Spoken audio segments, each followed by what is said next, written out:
How we farm says a lot about ourselves and our food.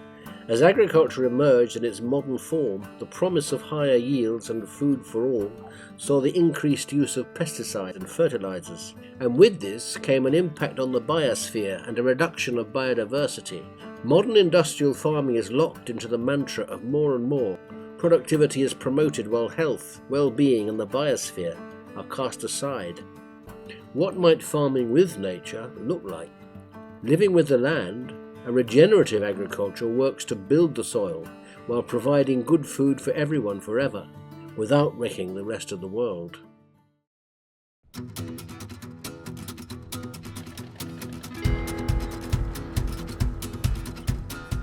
There's two terms that you're hearing a lot within sustainable agriculture at the moment. You're hearing a term called mob grazing, and you're hearing another term called holistic plan grazing. Both look like that. The mob grazing part is basically you get a load of animals, you put them into fences, you put them into a tight paddock and you graze them and you move them on, whether it's every few hours, every day, every 3 days, but you just move them on around your farm. Holistic plan grazing is doing exactly the same as that, but with a plan. As we get a map of our farm and we sit down way in advance of the animals actually coming into a field, months in advance, and we work out where our animals are going to go around our land. When you're working with nature and you're working with the elements and you're working with live animals, there's reasons to have animals in certain places on the farm in certain parts of the year. So when the skylarks are nesting in this field in June, we don't want to be grazing it, but when they've fledged, we do, so we come back in then.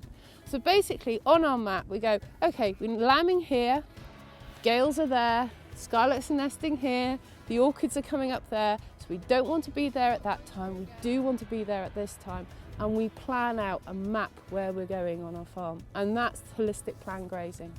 We've been tenants on this farm for a year now, and when we arrived, these fields, the field we're on now, had been arable for 20 years constantly, with no let up, and it's just been pounded every year, with chemicals down so they get a crop out.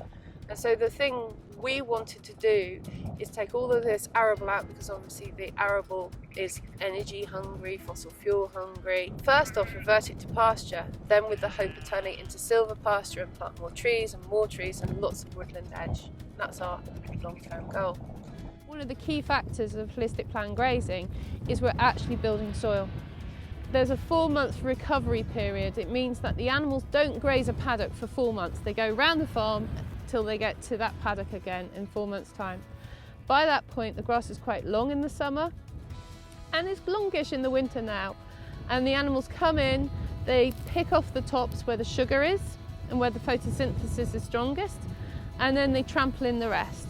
And as they trample it in, they're pushing and breaking those stalks down into the ground as food. But even better, once they've had their fill, they then lie down and they flatten it even more. And then what happens with a herbivore when it stands up, it tends to dung and urinate. So in a gardening sense, what we're doing is we're growing a green manure with the pasture, and then when the animals come in, it's like cutting your manure, you're breaking it down, you're flattening it. And then with the lying down, the dunging and the urinating, then we're composting. So really simply, what we're doing every day with those paddocks is sheet composting. So we're just building soil every single time we go round.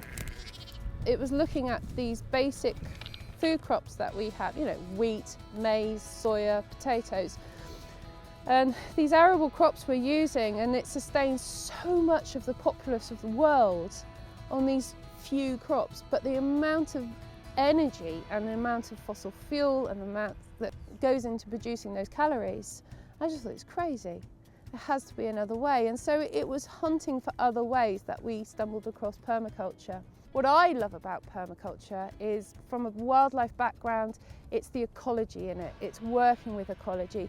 It's not viewing us separate from ecology. We have our place within the web. We're working with the elements, but the whole time with permaculture, it makes you study, observe and question. And you're forever learning. And you've got the most amazing teacher, dear old Mother Nature. And in my lifetime, if I had 5 more lifetimes, I'm never going to learn all of her secrets. But every single day I come away going, I didn't know that, that's fascinating, God, isn't that interesting? And I suppose it just keeps me, I just want to learn. So it keeps me alive and it keeps me awake, it keeps me fresh, and it just really makes me appreciate the world we're in.